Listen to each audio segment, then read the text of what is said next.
Students, आज हम लोग पढ़ने जा रहे हैं क्लास 7 ज्योग्राफी का चैप्टर 3 और यह चैप्टर है बच्चों आवर चेंजिंग अर्थ। और इस चैप्टर का हम लोग part 5th that means 5th video discuss करने जा रहे हैं।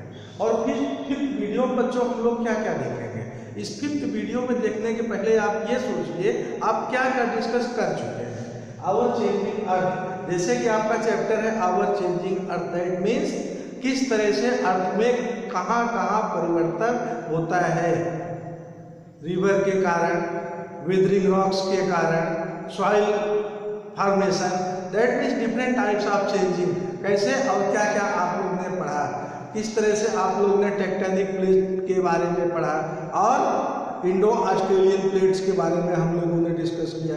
और इसके पहले आप लोगों ने क्या देखा था बच्चों, शुरू में हम लोग डिस्कस किए थे लिथोस्फीरिक प्लेट के बारे में आपने देखा था, इंडोजेनिक फोर्सेस, एक्सोजेनिक फोर्सेस, और इसके साथ साथ वोल्केनो हम लोग ने डिस्कस किया, अर्थक्वेक को हम लोग ने डिस्कस किया। अब बच्चों इसके बाद हम लोग अभी बहुत फेमस अर्थक्वेक भुज उसका डिस्कशन किए। अब इस वीडियो में बच्चों हम लोग क्या डिस्कस करेंगे, बच्चों इस वीडियो में हम लोग डिस्कस करेंगे major land form. Major land form means land के फार्म किस कारण से, किस तरह से लैंड के अलग अलग रूप बनते हैं, इसको हम लोग देखेंगे बच्चों। और वर्क ऑफ रिवर, इस लैंड फार्म में रिवर की भूमिका, रिवर की क्या योगदान होता है, कंट्रीब्यूशन क्या होता है, क्या रिवर के ही कारण ऐसा होता है, और वर्क ऑफ रिवर में रिवर के द्वारा उसके एक्टिविटीज से क्या क्या बनते हैं। इसमें नंबर 1 हम लोग वाटरफॉल, इसका डिस्कशन करेंगे इस वीडियो में। और इसके साथ साथ बच्चों हम लोग इस वीडियो में देखेंगे interesting fact, important interesting fact relating to the other country of also which not situated in your country. ऐसे वाटरफॉल के बारे में चर्चा करेंगे हम लोग इस इंटरेस्टिंग फैक्ट में, जो हमारे देश में नहीं किसी और कंट्री से बिलोंग करते हैं। तो चलिए बच्चों हम लोग शुरू करते हैं that everything try to understand under this video. सबसे पहले major land form. What do means by major land form. आप लोग को हमने पीडीएफ भेजा है, पीडीएफ आप वॉच करेंगे, बुक आप देखेंगे और पीडीएफ के अकॉर्डिंग आप लोग समझेंगे। देखिए मेजर लैंड फार्म में आपको क्या बताया गया है बच्चों, the land scale is being continuously worn away by 2 processes, weathering and erosion। अब देखिए लैंड में कई तरह से बदलाव आता रहता है। अब आप कहेंगे सर ये कैसा है, हम आपको पीछे कई बार इसके बारे में पढ़ा चुके हैं, आप बहुत कुछ पढ़ चुके हैं। लास्ट चैप्टर अभी इसी चैप्टर में आप लोगों ने पढ़ा है। देखिए उसका फैक्टर कारण क्या है, क्या क्या बदलाव आता है। इसमें आप देखिए वेदरिंग और इरोशन, 2 तरह के मुख्य बदलाव होते हैं, वेदरिंग और इरोशन। ये वेदरिंग और इरोशन क्या है, आपको कई स्थानों पे जैसे आपको दिखता है, एक समय थी कि यहाँ पर ये हिस्सा काफ़ी ऊंचा था, जमीन का ये हिस्सा ऊंचा था, लेकिन अब 2-4-10 ईयर बाद आपको बदला हुआ मिलता है। किस कारण से, हवा के कारण से या बरसात के कारण से। अंडरस्टूड स्टूडेंट्स, आपके समझ में आ रहा है। चलिए देखिए अब हम आप समझते हैं कैसे land form, major land form में किस तरह से परिवर्तन होता है, वेदरिंग की क्या भूमिका होती है और इरोशन की क्या भूमिका होती है। चलिए सबसे पहले वेदरिंग देखते हैं। वेदरिंग किसे कहा जाता है, आपको ये समझना है वेदरिंग हम आप किसे कहेंगे। Weathering is a breaking up of rocks on the earth surface causes by temperature, time period etc। अब आप देखिए वेदरिंग क्या होता है, breaking up of rocks, rocks में चट्टान, पहाड़, पहाड़ी क्षेत्र या मिट्टी का हार्ड हिस्सा, कठोर हिस्सा, तो क्या होता है, ब्रेक, टूटता है, टूट के दूसरे स्थिति में बदलता है, उसे क्या कहा जाता है, वेदरिंग। और किस कारण से यह होता है, यह होता है टेम्परेचर, काफी दिन तक कोई जमीन, कोई लैंड हार्ड हो या किस तरह का हो, वो हमने आपसे बताया अभी लैंड भी कई टेक्सचर की होती है, कोई हार्ड होती है, कोई सॉफ्ट होती है। तो क्या हुआ, टेम्परेचर डिफरेंट टाइप के टेम्परेचर लैंड सहन कर रही है। 2, 4, 10, 100, 1000 ये समय के साथ साथ क्या होता है, उसमें बदलाव होता है। जैसे मैं आपको बताता हूँ एग्जाम्पल के लिए, मान लीजिए आपके घर के सामने थोड़ा पॉइंट्स डाउन टाइप का हिस्सा है और आप क्या करते हैं, उसमें 2-4 ट्रैक्टर माटी ला के डलवा दिए। तो शुरू में मिट्टी की स्थिति क्या होती है, वो मिट्टी की जो स्थिति होती है सॉइल्स की, क्या आगे कुछ दिन बाद भी वैसे ही रहती है? आफ्टर 2 ईयर्स भी क्या वैसे रहेगी? आप उस पर चलेंगे, ग्रास आएगी, आप उसको काटेंगे, फिर इस तरह वो मिट्टी क्या होगी, हार्ड हो जाएगी। दैट मीन्स बदलाव दिखेगा। आप मान लीजिए कोई एक पत्थर आपको कहीं से मिलता है, दैट मीन्स आप घर में कोई काम कर रहे हैं, कोई प्लांट लगा रहे हैं, पेड़ खुदाई कर रहे हैं, उसी में छोटा एक पत्थर आपको मिला, देखने में अच्छा लग रहा है, आपने उसको कहीं ले जाके ऊपर रख दिया। कुछ दिन बाद अगर उस पर धूप कंटिन्यूशन साइंस लगती रहेगी, क्या होगा, उसमें क्या होगा, क्रैकेस आ जाएगा। क्रैकिंग मीन्स कई जगह पे आपको दिखेगा ये तो धीरे धीरे टुकड़े में हो रहा है, टूट रहा है, बदल रहा है। तो दैट मीन्स कई फैक्टर होते हैं जिस कारण से चट्टान के सॉइल्स में परिवर्तन आता है। तो क्या हुआ, इसे क्या बोलेंगे आप, वेदरिंग। अब आप देखिए इरोजन क्या है। Erosion is a wearing away of landscape by different agents. Erosion कुछ और कारण से होता है, उसके कई एजेंट होते हैं जो उसको क्या करते हैं, इरोड करते हैं।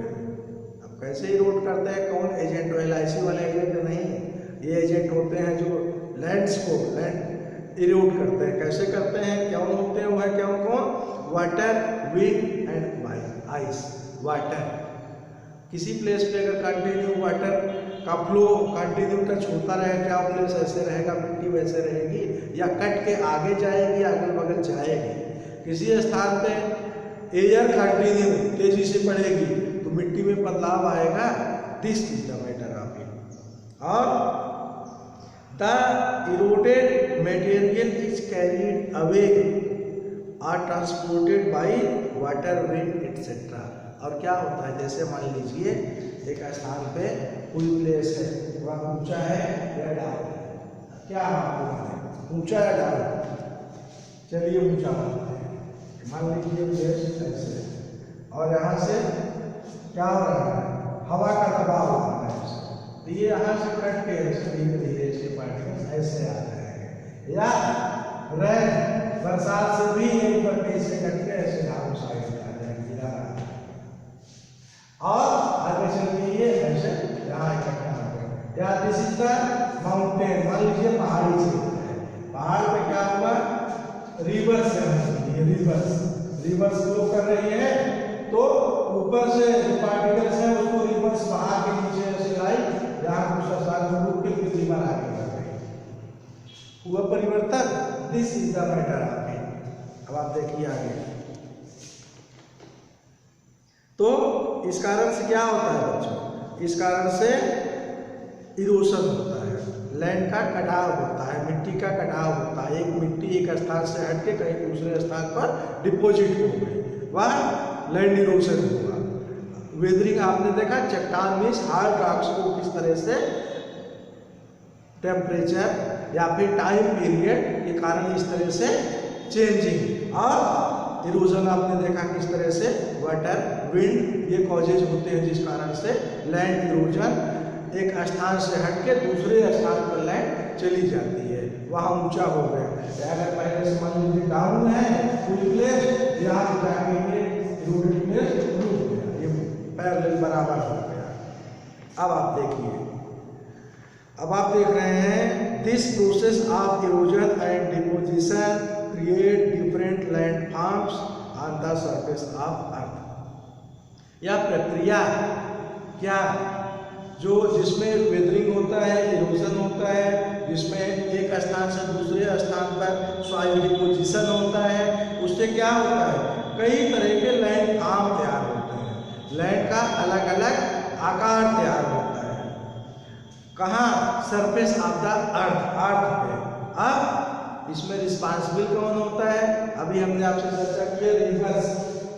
इस माउंटेन से रिवर ऐसे आई, पार्टिकल्स को सब नीचे से ले गई, यहाँ डिपोजिट कर दी, तो रिवर रिस्पांसिबल हुई। अब हम लोग क्या पढ़ने जा रहे हैं? Work of river. अगला पॉइंट आपका क्या है? Work of river. अब आप देखिए रिवर क्या करती है, किस तरह से एक्टिविटीज उसकी होती है। There are various landform which are form due to the work of river. Landform, land के बहुत आकार होते हैं जो किसके कारण तैयार होते हैं? इसी कारण वर्क ऑफ रिवर्स के, वर्क ऑफ रिवर्स के कारण भी बहुत तरह के लैंडफॉर्म तैयार होते हैं। क्या वो क्या है जो इस कारण से तैयार होते हैं? इस कारण से तैयार होने वाले क्या हैं? वाटरफॉल आपके हैं और ऑक्सबोलेक्स है। अभी हम वाटरफॉल की चर्चा कर रहे हैं। और फ्लड प्लेन्स है, डेल्टा है। But in this video we are going to discuss about waterfall. अब वाटरफॉल के बारे में हम लोग चर्चा कर रहे हैं। आप देखिए किस तरह से रिवर की क्या भूमिका होती है वाटरफॉल में। वाटरफॉल होता क्या है पहले तो आपको ये समझना है। Role of river is the formation of waterfall. River की भूमिका वाटरफॉल को बनाने में। When the river bed changes from hard rocks to soft rocks, the running water in the river erodes the landscape, resulting in the formation of waterfall. चलिए आपको हम समझाते हैं थोड़ा फिगर के साथ, तब आपके समझ में अच्छी तरह आएगा बच्चों। You are going to understand about waterfall। तो आप देखो वाटरफॉल कैसे रिवर बनाती है। इसमें क्या बताया गया? इसमें आपको बताया गया बच्चों हार्ड रॉक्स और सॉफ्ट रॉक्स। मान लीजिए रिवर्स कहाँ से निकलती है? पहाड़ी से। रिवर से यहाँ से निकल रही है, यहाँ ऊपर hard rocks and this is the soft rocks. तो क्या होगा? रिवर ऐसे आएगी, हार्ड रॉक्स के आगे से ऐसे आएगी और यहाँ पे आई, सॉफ्ट रॉक्स को क्या करेगी? आगे लेके चली जाएगी, फ्लो कर देगी। सॉफ्ट रॉक्स आगे चली गई, डाउन होता गया, डाउन होता गया, तो soft rocks. This is the waterfall. Fall, fall means गिरना, ऊपर से वाटर का गिरना। This is the waterfall. Hard rocks ऊपर है, नीचे सॉफ्ट रॉक्स है, सॉफ्ट रॉक्स कटती गई, ये डाउन प्लेस हो जाके गिरती गई। This is the waterfall. It is the very easy. Many students have to already watch in many place of your country also. Bharat देश में भी आप लोग बहुत सारे प्लेसों पे देखो होंगे। आप लोग जाते हो ना पहाड़ी क्षेत्रों में, हिली एरिया में बहुत आपको वाटरफॉल मिल जाते हैं। अभी हम चर्चा करेंगे आपसे कौन फेमस है, क्या कैसे है। तो आपने क्या समझा? With change river with change the hard rocks to soft rocks, hard rocks to soft rocks.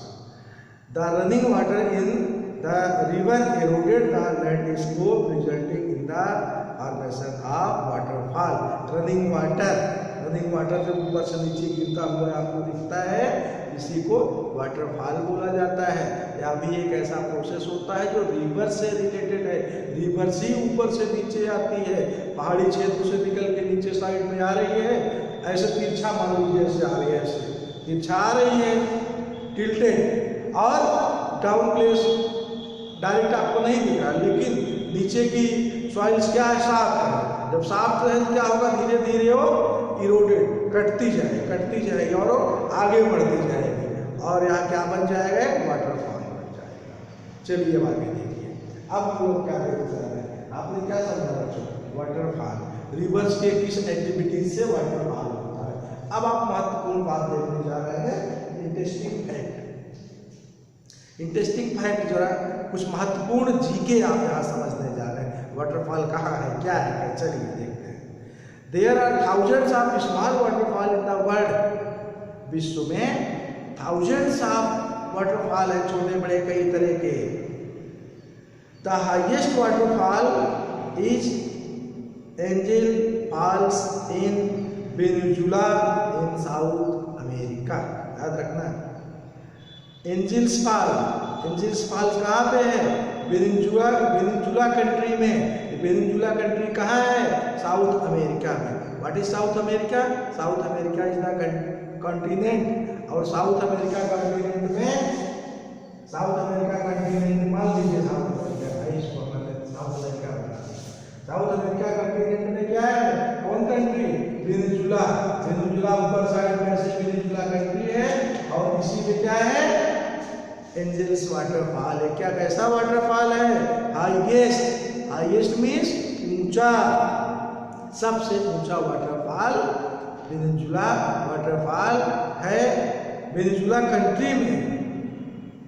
Country में एंजल्स वाटरफॉल साउथ अमेरिका में। Understood students? अगला पॉइंट देखते हैं। दूसरा कौन सा फेमस वाटरफॉल है? The Niagara waterfall. नियाग्रा एक वाटरफॉल है। ये कहाँ पे है? Is another which also very important located on the border of between Canada and USA। ये कनाडा और यूएसए के बॉर्डर पे सिचुएटेड है। अब आपको ये समझना है कनाडा और यूएसए ये जो दो प्लेस है इसका बॉर्डर इसके बॉर्डर पे यह सिचुएटेड है। अब आप देखिए क्या है? Continent north America. आप नॉर्थ अमेरिका कॉन्टिनेंट इसी को मान लेते हैं। नॉर्थ अमेरिका कॉन्टिनेंट है और इसमें यूएसए कनाडा इस बीच में, यूएसए और कनाडा के बीच में क्या है? कौन सा वाटरफॉल है? आपने क्या अभी पढ़ा भाई? अभी आपने पढ़ा जिस वाटरफॉल का उसका नाम आपका ये है, देखिए तुरंत, नियाग्रा वाटरफॉल। कहाँ पे है?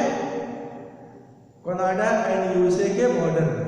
कनाडा एंड यूएसए के बॉर्डर में नियाग्रा वाटरफॉल। ये यूएसए और कनाडा के बॉर्डर में इस कॉन्टिनेंट में आपने भी देखा मीन्स नॉर्थ अमेरिका। अब आप देखने क्या जा रहे हैं? लास्ट अदर फैक्ट में आपका एक और है, वह है Victoria falls. Victoria waterfalls the world's largest waterfall. अभी आपने क्या देखा था? हाईएस्ट आपने देखा था एंजल्स फॉल्स को। अब Victoria waterfall world largest waterfall is located on the border of Zambia and Zimbabwe कहाँ है?